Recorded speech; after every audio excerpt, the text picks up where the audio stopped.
Apocalipse capítulo 3, a banda pode continuar, a partir do verso 17.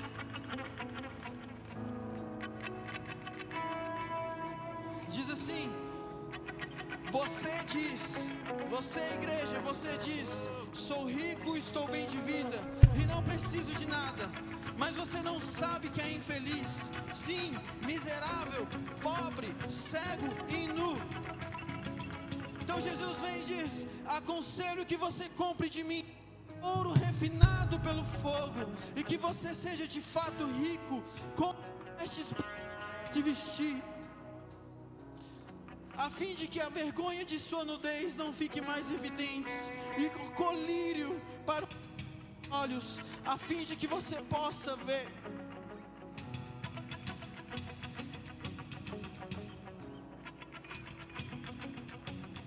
A moeda do céu, a moeda dos céus não é ouro nem prata, a moeda dos céus não são as nossas obras, a moeda dos céus não são as nossas habilidades, nem a nossa proficiência, nem nada que nós possamos fazer. A moeda do céu é fome.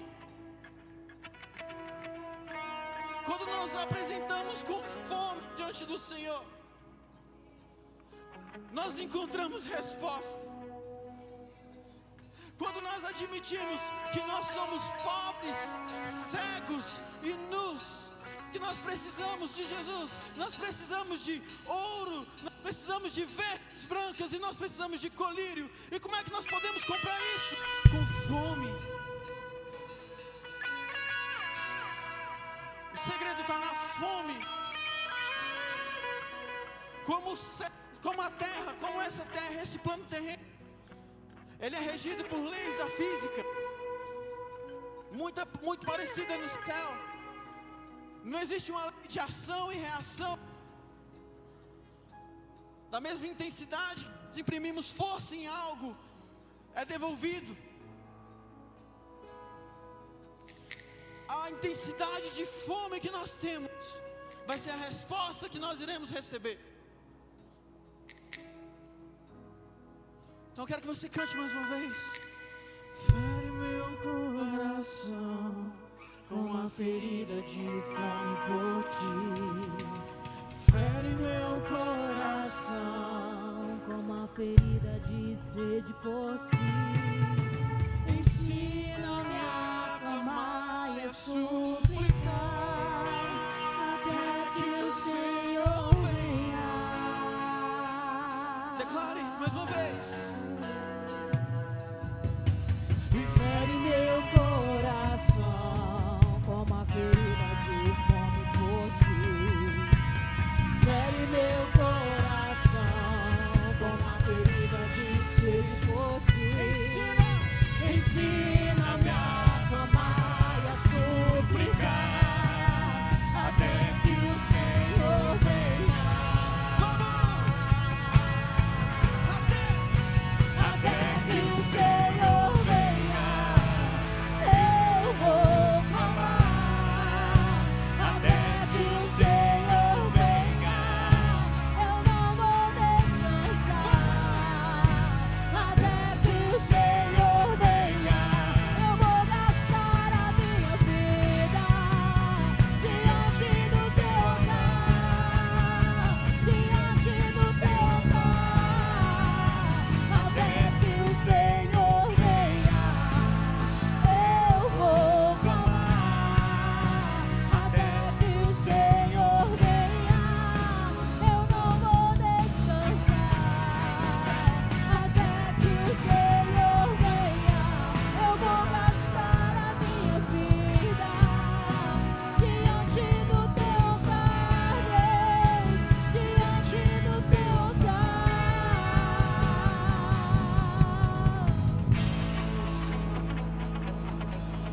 Fere o nosso coração com fome e sede de ti. Teu colírio nos nossos olhos, a fim de curar a nossa cegueira espiritual. Nós sabemos que a cura provém de ti, a restauração provém de ti, e a fome também provém de ti. Então dá-nos fome. sede. Que quanto mais fome nós sentimos de Ti, mais fome nós iremos sentir. Que nós não possamos ser saciados. Nós queremos mais. Nós não podemos nos contentar. Nós não queremos nos contentar com as experiências passadas. Nós não queremos nos contentar com os despertamentos anteriores. Nós queremos mais.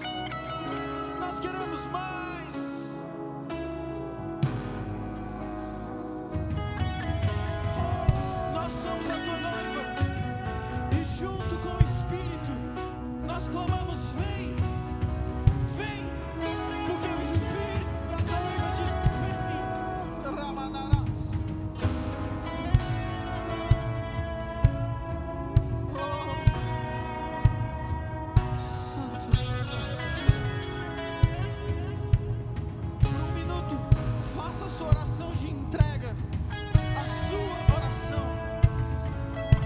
Você não precisa de intermediário. Você não precisa de alguém para ir por você. Peça você. Peça por fome. A moeda do céu é fome.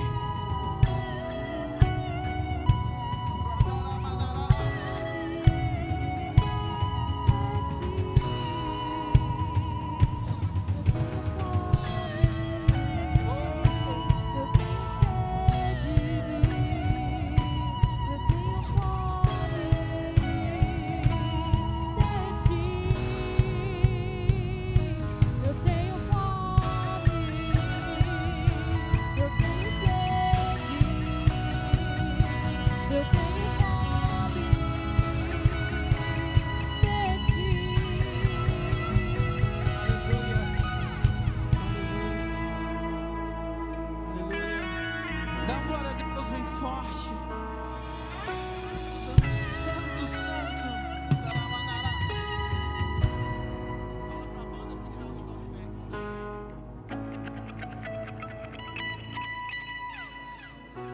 Aleluia. Aleluia. Pode se sentar. Você continuasse no mesmo espírito.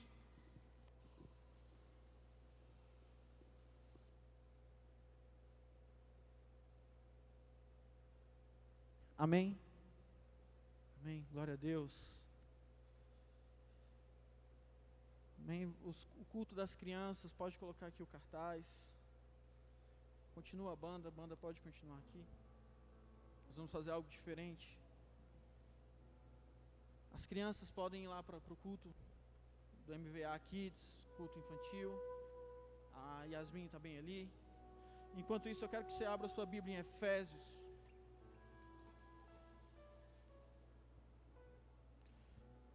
Eu quero continuar com vocês nesse tema de fome.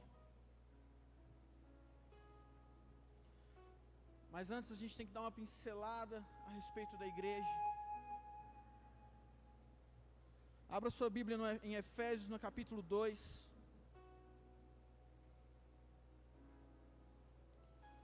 A partir do verso 13.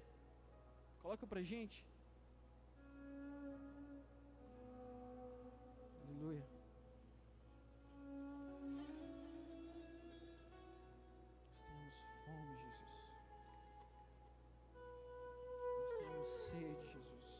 Efésios capítulo 2, a partir do verso 13.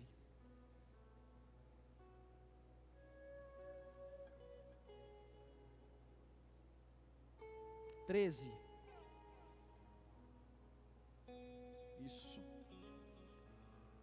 Está escrito assim: mas agora em Cristo Jesus, vós que antes estavam longe, já pelo sangue de Cristo chegaste perto. 14. Porque Ele é a nossa paz, o qual de ambos os povos fez, derribando a parede de separação que estava no meio. 15. Na sua carne desfez a inimizade, isto é, a lei dos mandamentos, que consistia em ordenanças, para criar em si mesmo dos dois um novo homem, fazendo a paz, e pela cruz reconciliar ambos com Deus em um corpo, matando com ela as inimizades. E vindo ele, evangelizou a paz a vós que estavais longe, e aos que estavam perto, porque por ele ambos temos acesso ao Pai em um mesmo. Assim que já não sois estrangeiros nem forasteiros, mas concidadãos dos santos e da família de Deus, edificados sobre o fundamento dos apóstolos, dos profetas, de qual Jesus Cristo é a pedra da esquina. 21. No qual todo edifício bem ajustado cresce para o templo santo no Senhor, no qual também sois justamente edificados para a morada de Deus no Espírito. 22, desculpa, só até o 22.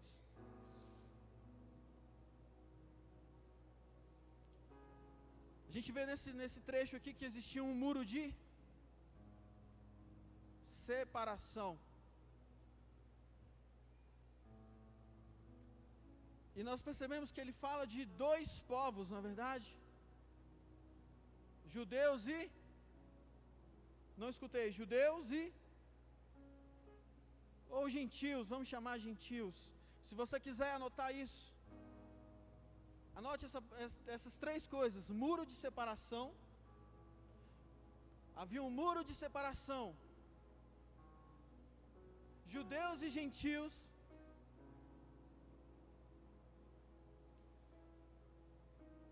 Mas vocês que de uns tempos para cá nós temos conversado bastante sobre isso, seja nas ministrações, seja nas canções do louvor, seja nas aulas do Bases. Deus não passa vontade. Era da vontade de Deus uma perfeita comunhão com o homem. E ele tinha isso no jardim. Mas o homem caiu, a humanidade se perdeu, o tempo passou, ele escolheu um povo para si, não é verdade? Que povo é esse? Israel. E aqui que nós vemos que existia uma separação entre os gentios e os judeus.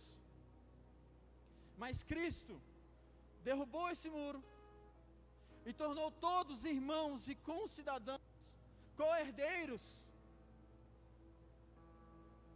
Então aquilo que não era para mim, porque eu não fazia parte do povo separado por Deus, Jesus torne isso acessível para mim, para você, para os nossos pais, para os pais dos nossos pais, e assim vai. Nós estávamos condenados ao inferno, nós estávamos condenados à morte eterna. Mas Jesus, derrubando esse muro, Ele cria algo. Nós temos uma nova humanidade. E uma coisa nova chamada igreja. Não mais judeus, gentios, gregos ou qualquer coisa que seja. Ele traz a igreja. Amém? E você faz parte dessa igreja. E eu queria dar uma pincelada bem rápida sobre isso. Porque nesse trecho de Efésios, nós vamos ver três coisinhas sobre o que a igreja é. E eu queria que você repetisse comigo, ou você anotasse. Primeira coisa aqui, a igreja é uma família para o Pai. Repita comigo, uma família para o Pai. Amém. Um corpo para o Filho. E uma morada para o Espírito. Mais uma vez, uma família para o Pai, um corpo para o Filho e uma morada para o Espírito. Aleluia.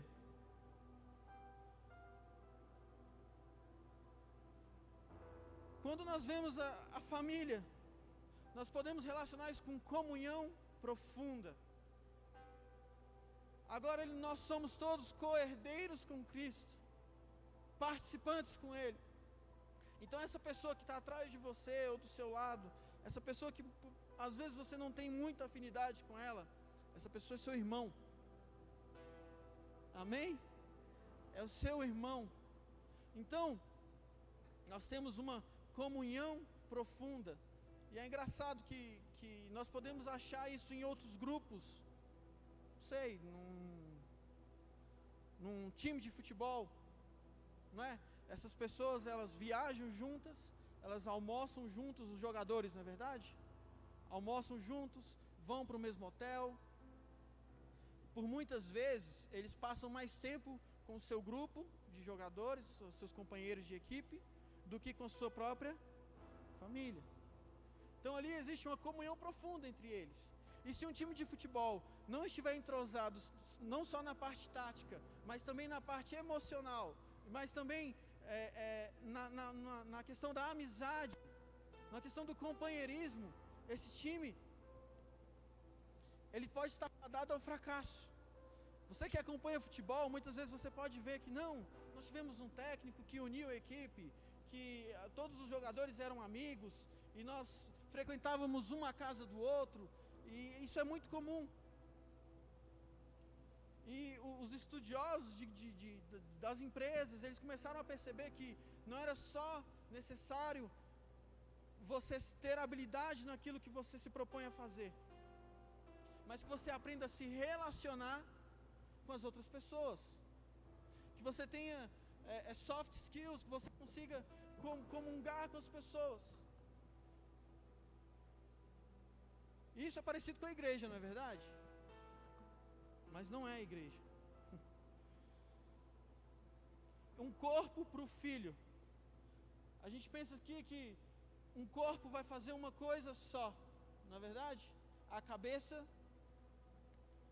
vai dar a direção, vai dar a missão, vai dar o propósito, e nós iremos trabalhar para cumprir esse propósito. Então todos nós estamos trabalhando numa só coisa. É possível o meu braço direito querer fazer algo e o meu esquerdo fazer uma outra coisa? É possível? Não. Eu querer ir numa direção e minhas pernas em outra?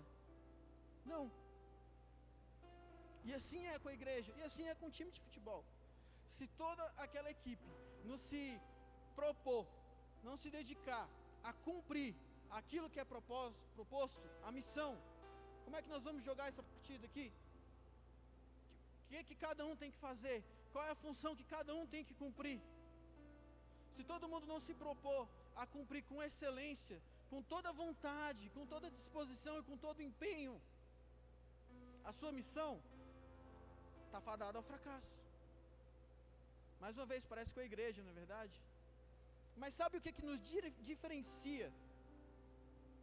O que nos diferencia de um time de futebol, de uma grande empresa, de qualquer outro grupo que tem comunhão profunda e propósito e missão? Porque nós somos uma morada para o Espírito. Você entendeu? Isso nos torna diferente de tudo. Nós temos um consolador, nós temos um ajudador, nós temos alguém que nos ajuda a cumprir todas as outras coisas conforme o Pai quer. E Ele não é um terceiro Deus, Ele não é uma terceira pessoa da Trindade estando abaixo do Pai e do Filho. Não, Ele é Deus. Entenda que essa comunidade, nós cremos na Trindade, nós cremos no Pai, no Filho e no Espírito, e que todos eles são um só. Não existe um menor ou maior, eles são Deus. Amém? E nós vimos que todas essas coisas nos estimulam a nos engajar. Isso tudo é muito bom, isso é maravilhoso. Só que nos últimos anos, nós temos nos preocupado muito com o primeiro e com o segundo item, que é uma comunhão profunda. Amém, glória a Deus. E nós temos nos preocupado com a missão. Muitas vezes nós temos nos preocupado mais com a missão, mais com o propósito, mais com as obras, do que até com as coisas. E nós podemos deixar de ser guiados pelo Espírito. E nos últimos anos nós aprendemos a ser excelentes. Sabe? Criou-se uma cultura, glória a Deus, de ter o melhor som possível, a melhor câmera possível, o melhor preletor. A pessoa tem que estudar e aprender outras coisas em áreas diferentes, de ter a melhor estrutura possível, o melhor instrumento possível. Nós aprendemos a ser excelentes, nós aprendemos a fazer e dar o nosso melhor. Amém. Mas nós acabamos aprendendo a criar voluntários. Sabe? Na faculdade de Relações Internacionais, você pode fazer um estágio na ONU. Você vai se voluntariar. E isso faz muito bem para o seu currículo e tal. E você pode trabalhar 1 ano na ONU como voluntário. Você não vai receber um salário, você não vai receber nada. É engraçado, né? Que na ONU você tem um propósito e uma missão, não é? E você está trabalhando nesse propósito, nessa missão como um voluntário. Só que você não se sente responsável por isso. Você não sente como o peso disso. O problema de nós ensinarmos, nós criarmos, nós formarmos voluntários, é que eles não têm a responsabilidade que um discípulo teria. Eles não têm o peso, eles não têm o entendimento que um discípulo teria. Eu faço uma pergunta para você. Jesus veio e nos ordenou formar músicos? Está me escutando? Mateus 28:18. Vai lá. Fazendo músicos? Não. Fazendo voluntários? Não. Fazendo pregadores? Não. Fazendo discípulos. E nós muitas vezes nessa avidez por excelência. Um dia, em uma conversa com o Ministério de Louvor, nós lemos a passagem em que o rei Davi, nós não precisamos abrir isso agora, em que o rei Davi, ele decide resgatar e trazer a Arca da Aliança de volta. Quem conhece essa passagem? Eu vou dar um resumo bem rápido para vocês, porque não está aqui no escopo. Mas olha o que aconteceu. Em uma guerra, a Arca da Aliança, a arca representava a presença manifesta de Deus. E ela ficava no tabernáculo. E durante uma guerra, tiveram a brilhante ideia de levar a guerra. E essa arca se perdeu.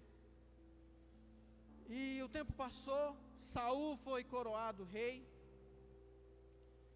Ele reinou aí mais de 40 anos, se eu não me engano.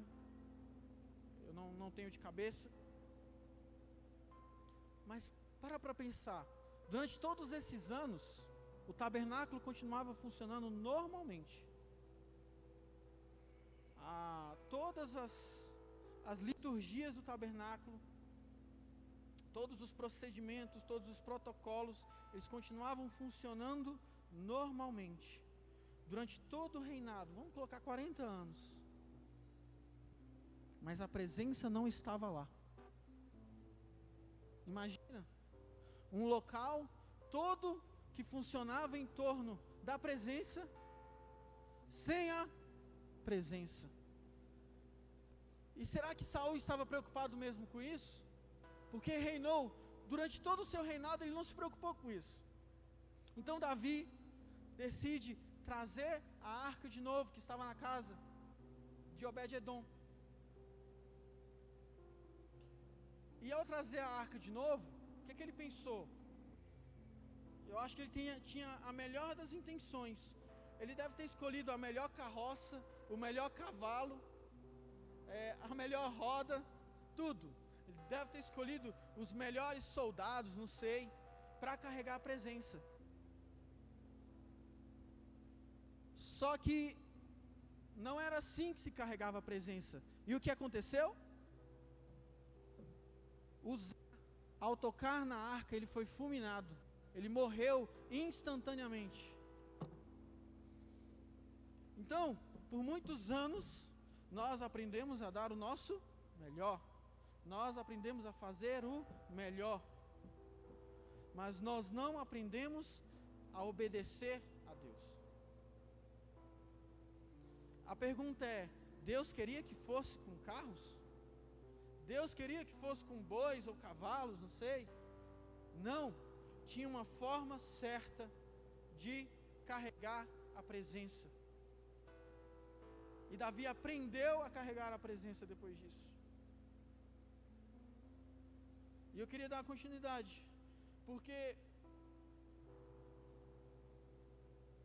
muitas vezes a gente fica preocupado em como eu faço para as pessoas gostarem da igreja, de vir ao culto de domingo. Como eu faço para as pessoas gostarem do louvor?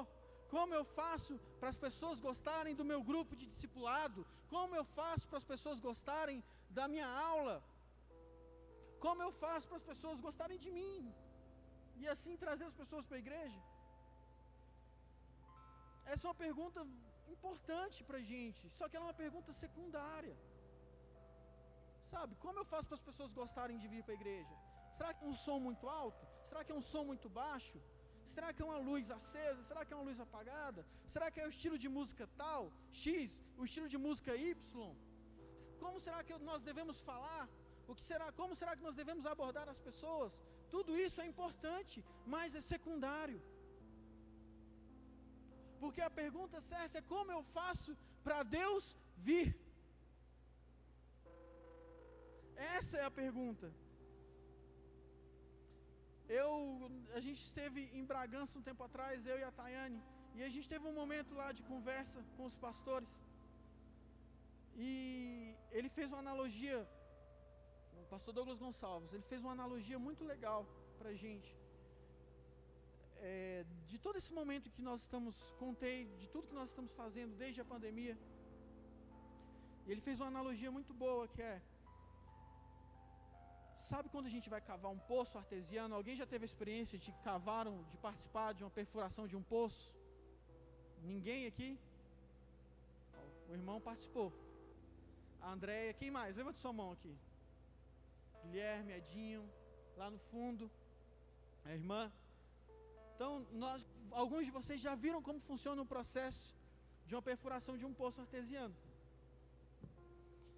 E é engraçado que ele pegou e falou assim: muitas vezes a gente fica preocupado em trazer os sedentos sem ter o poço cavado. E aí, se a gente não cavou o poço, como é que a gente vai dar água para os sedentos? E a gente está preocupado em que os sedentos venham. E ele virou para a gente e falou assim: se preocupem em cavar o poço, porque Deus vai mandar os sedentos.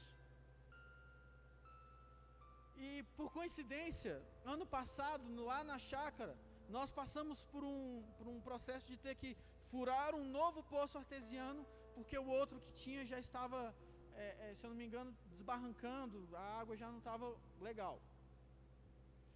E é engraçado, porque o processo é todo um processo de escavação de um poço. Primeiro, você sonda o terreno e vê que tipo de terreno você vai escavar, quais são os minerais, que tipo de rocha, que tipo de terra, em que profundidade está a água. E depois que você sonda o poço e faz um estudo, você tem que perfurar o poço. E depois que você perfura o poço, você coloca um cano bem grande para evitar que a terra desbarranque. Aí depois a bomba começa a puxar a água. E por semanas, o que acontece com a água? ela sai suja, né? Aí lá foi engraçado que durante um tempo a água ficou saindo suja. Aí depois a água começou a sair com um gosto ruim. Ela saía numa cor ok, transparente, mas com um gosto ruim.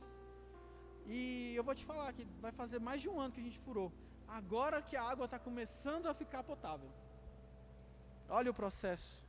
Aí a gente percebe, se a gente trazer isso para a nossa realidade, tá bom, eu entendi que nós temos que atrair a presença, que nós temos que clamar até que o Senhor venha, que nós temos que cantar, que o nosso coração deve ser ferido de fome. E aí nós achamos que em um domingo se resolve, em um culto de domingo o poço nós vamos conseguir cavar. Não, é um processo, leva tempo, leva perseverança. Eu acredito que um manifestar genuíno da presença, isso é precioso. Deus não vai dar isso para qualquer povo, Deus não vai dar isso para qualquer pessoa. Eu faço uma pergunta para vocês. Nós temos grandes despertamentos na história, na Rua Azusa, que foi um pontapé muito importante para as Assembleias de Deus, para as igrejas pentecostais. Nós temos o avivamento lá no país de Gales. Nós temos, muito recente, nos Estados Unidos, em Pensacola, onde as redes de TV, CNN, as grandes redes de TV americana começaram a filmar aquilo ali. O que está acontecendo ali com aquele povo? Porque o culto não acaba. As pessoas estão dizendo que estão sendo curadas de câncer. As pessoas estão sendo curadas de doenças terminais. O que está acontecendo ali? O que aconteceu naquele lugar é que o Senhor decidiu morar ali durante um tempo. Uma presença manifesta de Deus, palpável. E durante muito tempo eu tenho me perguntado, o Senhor fez lá na Rua Azusa, o Senhor fez em tantos lugares, o Senhor fez em Belo Horizonte no início dos anos 2000, por que não em Samambaia? Por que não aqui? Por que não como na Rua Azusa? Por que não como em Pensacola? Mas isso deve partir de uma busca profunda pela presença. Aleluia. Sabe, eu vou falar mais uma vez.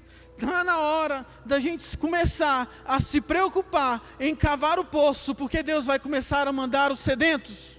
Está na hora da gente começar a se preocupar em cavar o poço, em buscar a presença, porque Deus vai mandar as pessoas.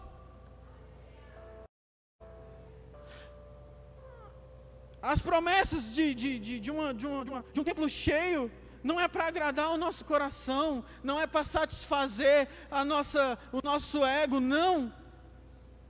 Vai ser uma aprovação de Deus, falando assim: vocês estão aptos, a presença está aqui, as pessoas vão começar a ser atraídas. O que está acontecendo naquele lugar? Sabe aquela pessoa na sua casa, que você queria tanto que estivesse aqui, que está afastada? Quando existe uma presença manifesta, quando existe avivamento, quando existe despertamento, você começa a mudar, você não consegue ser a mesma pessoa. E sabe o que isso acontece? O que acontece? É que na sua casa as coisas vão começar a ser diferentes por causa de você. Sabe aquela briga que você sempre comprava? Você vai ver que não é tão importante assim. O seu testemunho: calma aí, a minha mãe está mudando, está acontecendo alguma coisa com a minha mãe. Calma aí, o meu filho está mudando, está acontecendo alguma coisa com o meu filho. Eu quero isso que ele tem. As pessoas vão começar a vir. Nós lemos em Apocalipse 3, e eu queria ler de novo com vocês.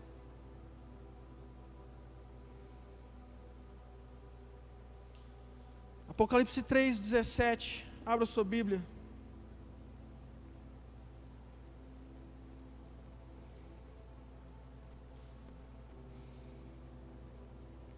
Quem tem o subtítulo Essa carta é para qual igreja? Laodiceia.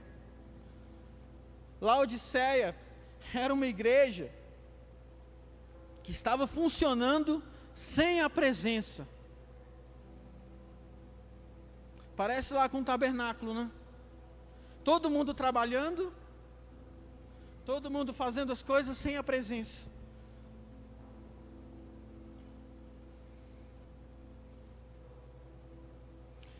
Eu vou ler aqui a partir do 14. Ao anjo da igreja em Laodiceia escreva: estas coisas diz o Amém, a testemunha fiel e verdadeira, o princípio da criação de Deus. Preste atenção, isso aqui é Jesus falando com uma igreja.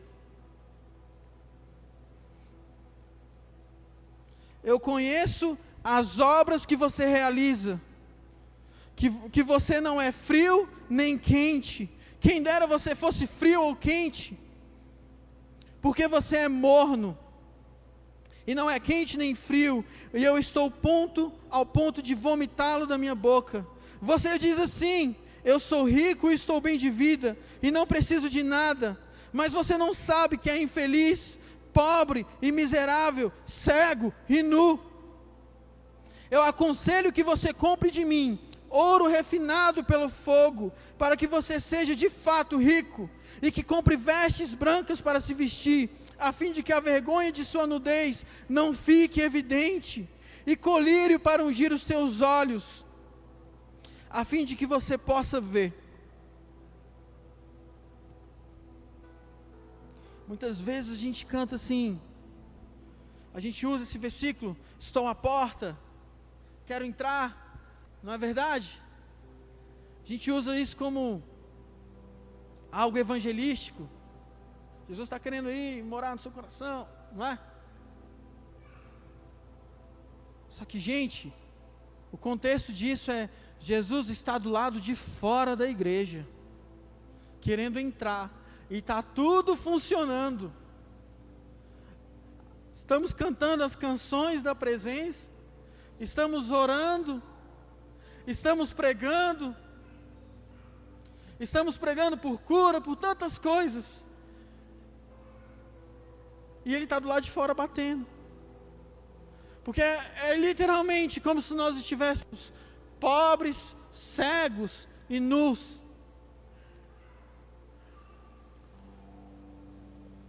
Perdendo tempo.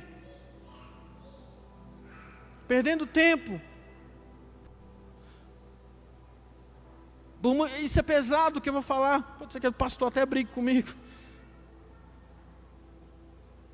Mas muitas vezes nós estamos vivendo uma vida de mentira. Sabe? Falando como, se vestindo como, às vezes até agindo como, cantando como. Não tem nada dentro da gente, a gente está cego.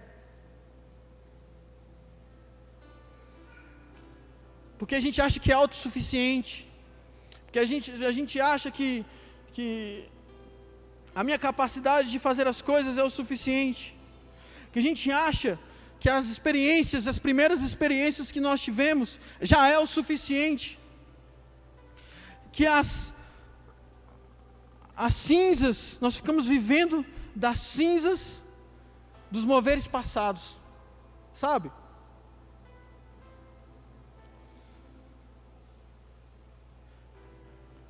Imagine que o fogo vem, queima o sacrifício no altar, está ali a experiência, a gente não limpa para a próxima experiência, a gente quer ficar vivendo dos arrepios que a gente viveu há tantos anos atrás, e aí a gente vai começando a ficar frio não, morno. E um dia com o Ministério de Louvor, eu mostrei para eles uma ministração, depois se você quiser assistir, é do Mike Duque Estrada, e ele fala assim: nós aprendemos a medir a nossa intensidade, a nossa temperatura, nós aprendemos a medir a nossa mornidão, nos comparando com os nossos irmãos. Eu estou mais quente do que fulano, Quando nós devíamos aprender a medir, a nos comparar com Jesus, o homem em chamas, o homem que tem fogo nos olhos. Quanto mais parecidos com Ele, mais nós estaremos queimando.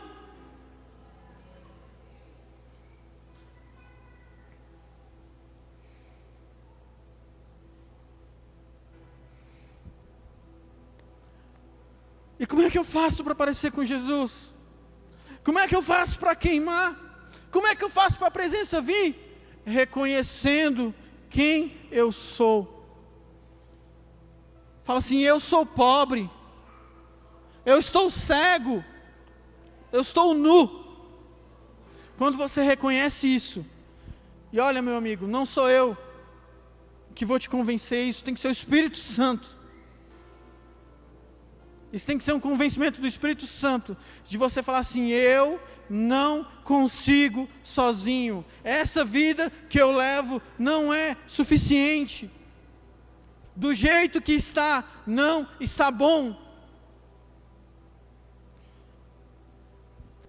Aconselho que compres de mim ouro, que compre vestes brancas e colírio. Essa foi a nossa oração lá no início. E como é que eu faço para comprar essas coisas? Qual é a moeda do céu? Alguém sabe? A gente falou no início. A moeda do céu é fome. Fome. E eu estou finalizando. Porque é muito fácil alguém virar para você e falar assim: tá bom, a moeda do céu é fome, mas como faz para ter fome?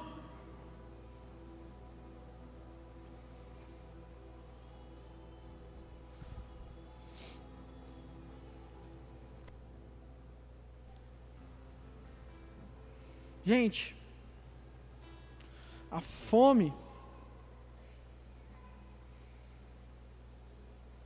uma igreja sem fome, é uma igreja doente, é uma igreja que já se contentou com as coisas passadas, é uma igreja doente. Mas agora, mudando um pouco o contexto, e a forma de expressar doente, a palavra doente, é que quando nós vemos uma pessoa doente, de fome, não é algo bonito. Quando a gente canta assim: fere o meu coração com uma ferida de fome, não existe glamour nenhum na fome, não é verdade?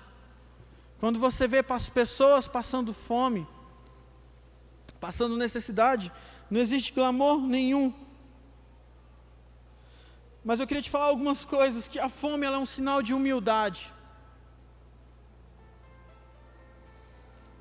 É você dizer assim: meu Deus, eu preciso de ajuda. Meu Deus, eu não sou suficiente. Deus, sozinho eu vou morrer. Eu preciso de Ti. Muitas vezes a soberba, ela nos tira a fome. Por isso, guarde isso muito bem no seu coração. A fome é um sinal de humildade. E eu queria finalizar com 4 pontos para vocês. Eu queria que o Ministério de Louvor já viesse.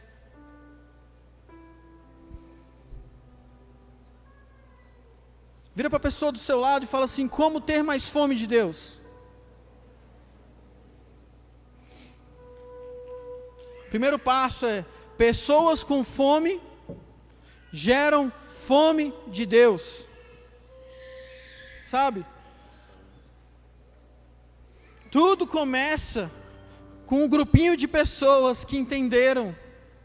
Tudo começa com uma pessoa que entendeu que não está bom do jeito que está. E a fome de Deus, ela contagia as outras pessoas. Lembra o que eu te falei que vai acontecer na sua casa?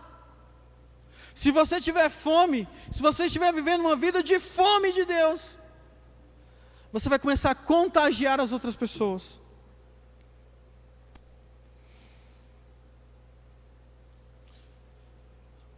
Quando você está ali, o segundo ponto, O que quando você vai olhar um cardápio, você vê a foto daquele prato de comida bem bonito, né? Pensa no seu prato de comida favorito.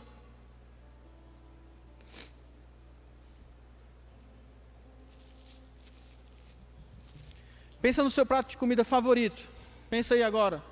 Quem gosta de lasanha, sei lá, hambúrguer, né? Eu não sei, uma carne cozida, bem cozidinha. Oi? Churrasco. Quem tem a comida preferida, churrasco aí? Algumas pessoas. Eu gostei tanto de churrasco que eu tive que parar de comer, porque deu problema. Gente, ver o cardápio dá fome. Quando a gente olha aquele cardápio, aquela foto daquele alimento bem saboroso e olha a descrição do alimento, a sua boca começa a salivar. Às vezes você está aqui agora e já está até pensando no que você vai comer quando você sair daqui. Não é? Só que, gente, isso aqui, o culto de domingo, é só um aperitivo. O cardápio de verdade é de segunda a sábado. Como é que eu faço para ter fome? Comendo todos os dias daquilo. É diferente. No reino de Deus é diferente. Quanto mais eu como daquilo, mais fome eu sinto. E a gente quer viver a nossa vida só de nos saciar com os aperitivos. Isso aqui é muito maravilhoso, mas isso aqui é só entrada. É só um pedacinho. O seu avivamento começa na sua casa. O avivamento começa na sua casa. A salvação que você tanto espera não vai vir do culto de domingo, vai vir da sua busca diária. Eu escutei uma outra comparação também que é incrível.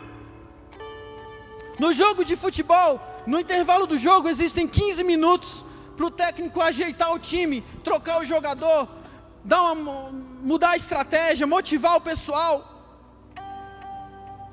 É como se hoje fosse aqueles 15 minutos que o técnico tem para ajeitar a equipe, o intervalo do jogo, porque o jogo começa amanhã. O jogo começa amanhã de manhã, quando você vai esbarrar com aqueles mesmos problemas, quando você vai esbarrar com aquelas mesmas situações, e sabe o que vai te ajudar a ter fome? Buscar na sua casa, no seu período de secreto, no seu devocional. Então primeiro, você vai contagiar as pessoas com a sua fome. Mas como é que eu faço para continuar tendo fome? Comendo mais. As experiências mais incríveis você vai ter no seu quarto, chorando sozinho, quando ninguém está te vendo, quando o pai que está te vendo em secreto. A pessoa virou para mim e falou assim: não tenha vergonha dos seus filhos te verem lágrimas se derramando diante de Jesus. Não tenha vergonha disso. Não deixe que seus filhos sejam espectadores da sua vida com Deus. Torne eles participantes. Gente, a sua família é muito importante nesse processo. Como eu faço para o meu filho ter fome e despertar? Tem que partir de mim.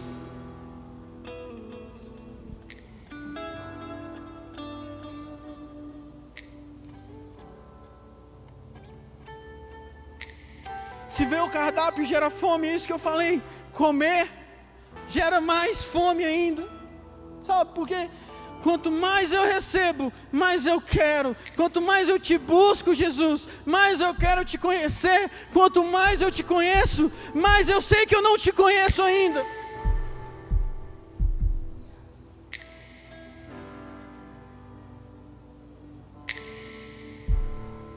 E para finalizar,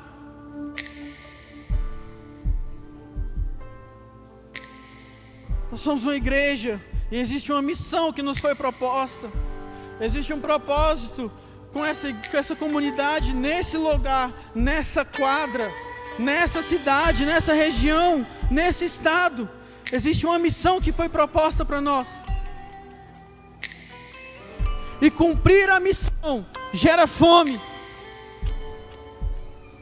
Você que está aí desanimado, você que está aí, fazia tantas coisas e hoje não faz mais, está na mornidão. Ultimamente eu estou começando, tem mais ou menos um mês que eu comecei a fazer aula de tênis com a Tayane.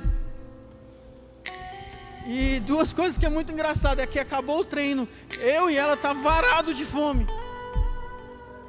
Porque quando nós nos movimentamos, nós sentimos fome. E no reino também é assim, quando eu estou me movimentando, quando eu estou fazendo, quando eu estou trabalhando, buscando pela presença, eu vou sentindo mais fome. Eu vou sentindo mais fome. Eu vou sentindo mais fome. E aí eu vou começar a contagiar as pessoas.